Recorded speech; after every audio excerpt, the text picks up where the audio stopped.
regarding events that take place. God controls everything and causes everything to happen. And one need not just fear God, one has to be in awe and in love of God.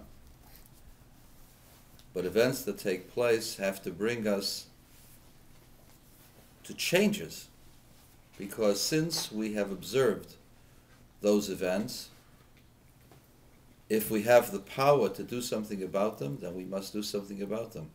If we are in government and we have the assets to help people, then we are obligated to assist people in the time of their trouble. But if we don't have the assets, we have to look at events and see what we can learn from them. And just as we talked about the Holocaust, 63 years after the end of the Holocaust, people still want to kill Jews. Why is it that 65, 66 years ago they succeeded and today it's harder? Maybe, according to some people, the fact that we have our own land and that we have our own military and people can't attack us so readily. But I believe that at the time of the Holocaust, there were too many divisions in Klal Yisrael, too many divisions among Israel.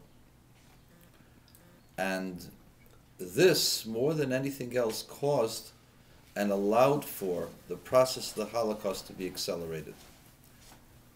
We see that Europe was closed by the acts of this country starting in 1923. Events that took place economically of catastrophic size were such that they upset the entire economy of the world. Those events made Germany into a pauper state and made it the place where Nazism could grow. But in order for Nazism to succeed, in order for God to allow the Nazis to succeed, there had to be some element amongst us which allowed for the destruction of Israel. The rabbis tell us that the destruction of the Second Temple came about through sinas chinam, through uncalled for hatred, through division of peoples, division of Jews. And one could say, well, what can I do? People are different. They're different as night is from day. One of the glaring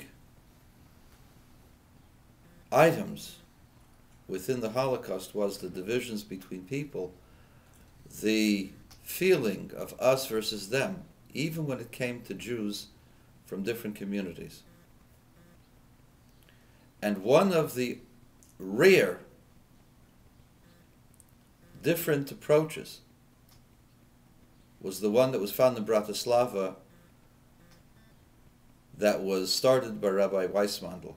Rabbi Chaim Ber Weissmandl, of blessed memory, got together several secular Jews and together bribed German officials and saved the Jews of Bratislava. And the principle underlying their efforts was all Jews, every Jew, no matter who, no matter what, no matter religious, non-religious, no matter Zionistic, non-Zionistic, no matter what the political persuasion, we will work with self-sacrifice to save everyone.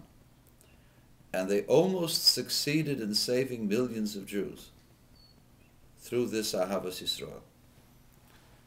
And one of the glaring features of the time of the Holocaust, there was a rabbi who was in charge of tzedakahs, tzedakah monies that were earmarked for saving Jews. And he decided he was only going to save a certain sect of Jews living in Shanghai. The others he wasn't interested in. And that only underscores the tragedy of what befell our people, because each group was only interested in the survival of his own.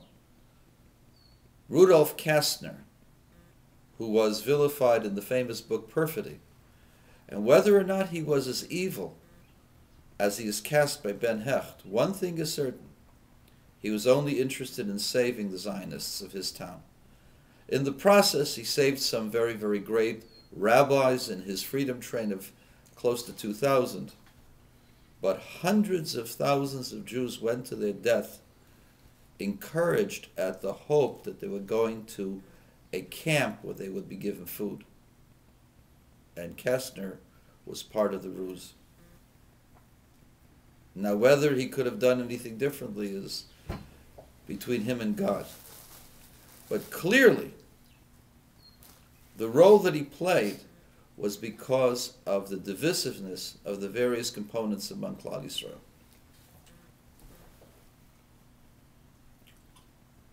My teacher, my mentor, Rabbi Miller, wants to say that the reason for the Holocaust was the tragic collapse of Jewish life in Europe.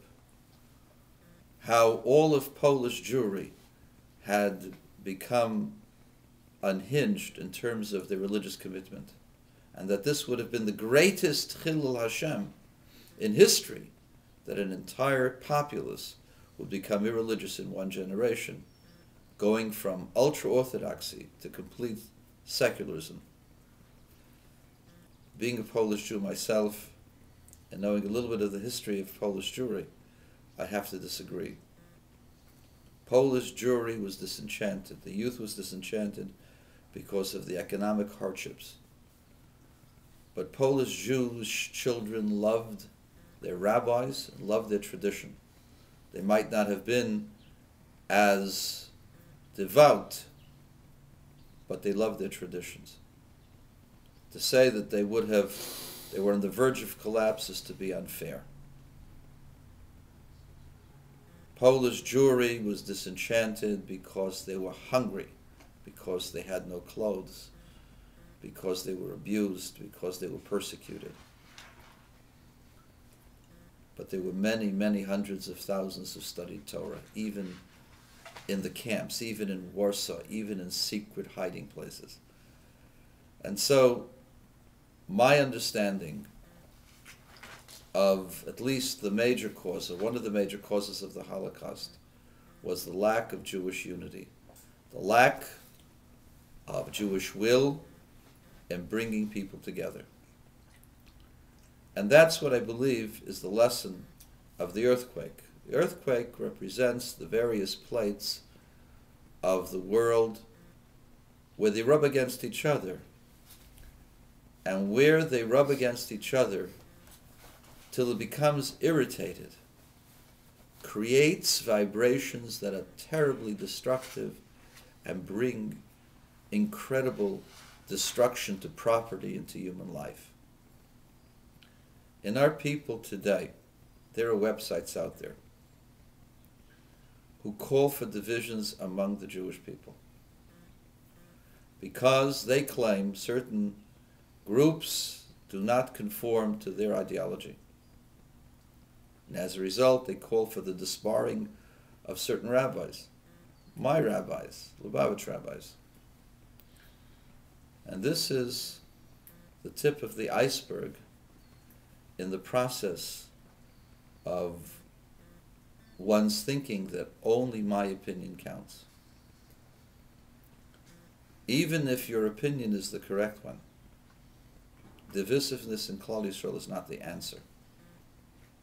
Open dialogue,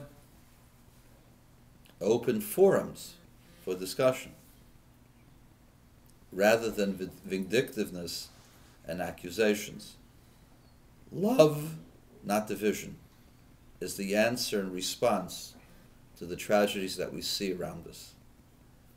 Had we been like Rabbi Weissmandl and his group, Gigi Fleischer and the rest, is a magnificent article by one of the survivors of that group.